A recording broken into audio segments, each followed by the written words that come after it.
పువ్వులై వచ్చాము నీకోసమే, నూరేళ్ళు ఉండాలి నీ బంధమే.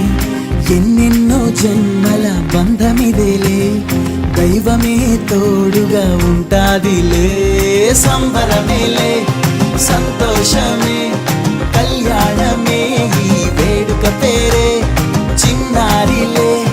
మా ప్రాణమే నీ చేతుల్లో పెట్టి పంపుతున్నామే. ఆజానుబాహుడే వరుడు, మా ఇంటికొచ్చిన ఈ సఖుడు, ముచ్చటైన జంటగా వీరి